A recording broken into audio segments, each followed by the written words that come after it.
او دا وظیفه شروع کړئ مالی ټینشن کوم ختم نشو بیا زه ذمہوار یم ماته بیا وایي انشاءالله العزیز تاسو وګورئ چې تاسو ته د مال حال څنګه راځي زه تاسو وګورئ یو ځل خو بیا ازمېښت وکړئ که نه مړ تاسو الله قرآن باندې تاسو څه یقین دی یو آیت دی د قرآن عظیم یو آیت دی او یو آیت څه حصه ده ولیکئ غوندې دومره لویه خزانې دي پکې پرتې دي چې تاسو سوچ کې نه راځي دومره لویه خزانې پکې پرتې دي تاسو یقین وکړئ خو چونکې مونږ کې د یقین کمی دی تاسو په دې باندې عمل وکړئ رمضان کې خو باسم عبادت کوئ تلاوت به کوئ قرآن پاک ختمونه به کوئ تراویح به کوئ ذکر به کوئ اذکار به کوئ آسان دی که نه قرآن ځکه دا خو مونږ ته ډېره لویه موقع ده چې الله رضا رمضان المبارک ډېره لویه موقع راغلي ده انسان ته چې کله رمضان راشي بس زه خو بلکل که ډېر زیات څه مسایل مشکلات پیښ وي بس چې رمضان راشي انشاءالله دغه د مشکلاتو د ختمېدو موقع په لاس راځي رمضان المبارک کې چې الله رضا نه کوي نو بیا خو تا ته هلاکت دی هغه چا ته هلاکت حدیث کې بیان شوی دی چې چا باندې رمضان رالو تیر شو دا الله رضا نه نو الله به رضا کو انشاءالله نو ذکر او اذکار پکې ډېر کوئ تلاوت پکې ډېر کوئ استغفار پکې ډېر کوئ ځکه د موږ د ګناهونو په وجه موږ کړي وو او بیا ورسره دی یو آیت دی دا ورته ښیم دا شروع کړئ تاسو د سورة الطلاق انشاءالله دومره مال حال به درته میلاو شي که نه دا خلک به راځي تا ته په خپله جیب کې اچوي پیسې مالداران الله به راځي الله به راولي الله به ورته زړه کې اچوي منډې فلاني ته پیسې ورکړه دا خو د الله مال خو ټول د الله دی او د هغې پکې کمیږي نه ته به یا صدقې په برکت نور هم زیاتېږي دا نه چې هغې نه څوک ظلمن اخلي او تا ته درکوي الله پاک چې د هغې نه اخلي هغې ته په مال کې برکت هم اچوي ځکه صدقې سره برکت راځي نو الله به مالدار زړه کې واچوي به راشي تا ته به په جیب کې واچوي نو تاسو داسې وکړئ چې تاسو دا آیت دا وظیفه په دې رمضان کې شروع کړئ رمضان نه مخکې شروع کړئ ځکه څلوېښت ورځې وظیفه ده او که بیا زندګۍ معمول جوړ کړئ بیا خو نور نه علی نور دی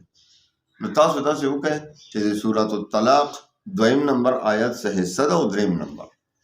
أعوذ بالله من الشيطان الرجيم بسم الله الرحمن الرحيم ومن يتق الله يجعل له مخرجا ويرزقه من حيث لا يحتسب ومن يتوكل على الله فهو حسبه إن الله بالغ أمره قد جعل الله لكل شيء قدرا دا تاسو شروع کړئ انشاءالله که د رمضان نه مخکې مو شروع کړو نو ښه ده 40 ورځې به حسابه وای بس 10 یا یو کم 10 خو به رمضان پکې راشي نو که اوس نه شروع کړه نو ډېره بهتره ده رمضان کې به انشاءالله کابو شي او بیا به اختر یو څو ورځې پکې راشي پوره به شي نو 40 ورځې تاسو دا وظیفه شروع کړئ 100 ځله روزانه 100 ځله هېڅ شی نه دی څومره ګران دی څومره وړیکی آیت یو وړیکی آیت حصه ده او یو آیت نو دا 100 ځله تاسو شروع کړئ اول او آخر کې به یو 3 ځله یا 7 ځله یا 11 پېرې درود شریف دی تاسو خو 3 ځله 7 ځله که 11 پېرې درود شریف به انشاءالله اول او آخر کې او منځ کې دا آیت انشاءالله تو ګوره داسې ده او 40 ورځې دا وظیفه وکړئ او په یو ټایم او ته بیا وګوره چې انشاءالله که د ورځې کوې که د شپې کوې ستا خوښه 24 غنټې کې به یو ځل دا کوې انشاءالله العزیز مالی ټینشن به دې ختم شي بالکل مال حال به درته داسې ځای نه راځي چې تا به وهم ګمان کوې دې آیتونو باندې سوچ وکړه تقوا اختیار کړه ځکه چې دې آیت باندې عمل هم وکړه ومن یتق الله یجعل له مخرج الله څوک چې د الله نه ویریدو الله ورته خپل لارې کولاوي ويرزقه من حيث لا يحتسب او داسې ځای نه ورته روزي ورکوي چې ده به وهم ګمان کې هم نه راځي الله اکبر دا د الله وعده ده تقوا اختیار کړئ ګناهونو نه توبه وباسئ ورسره دا وظیفه هم شروع کړئ او وظایف چې کوئ د الله د رضا په نیت باندې کوئ ځکه چې دا څه دي مونږ د الله د قرآن آیتونه یو ثواب دی ثواب په نیت یې نور بیا ورسره دعاګانې کوئ ځان دپاره خپل محاجتونو دپاره دعاګانې کوئ نو رمضان رالو تکړه شئ ورته انشاءالله العزیز ښه طریقې سره روجي ونیسئ صحیح طریقې سره پېشمني وکړئ مور و پلار ته ډمه چوئ پاسه او دا د پاسم پاسه دا د پاسم څومره د ډېر خلک داسې وي چې پېشمني ته هم داسې طریقې سره پاسي چې بس هو مور پلار دپاره عذاب جوړ کړي خویندو دپاره عذاب جوړ کړي پاسمایي ورپسې غریبانان ځي راځي ښه پرونو تندي پشمني کوئ ښه پرونو تندي تراویح کوئ ختمونه کوئ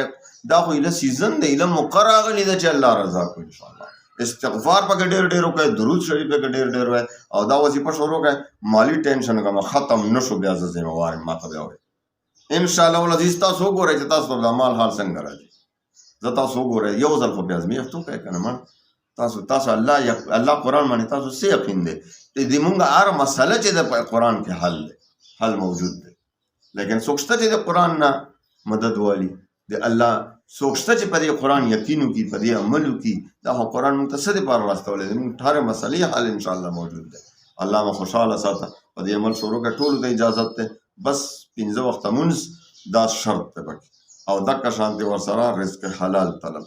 انشاءالله العزیز تاسو وګورئ چې څومره تاسو ته مال حال ملاویږي ټینشن مو ختمیږي پریشانۍ مو ختمیږي الله دې تاسو ټول خوشحال ساتي او الله مو د دنیا او د آخرت په خوشحالۍ او مالکه د غمونو تکالیف او مصایبو نه الله محفوظ ساته واخر دعوانا ان الحمد لله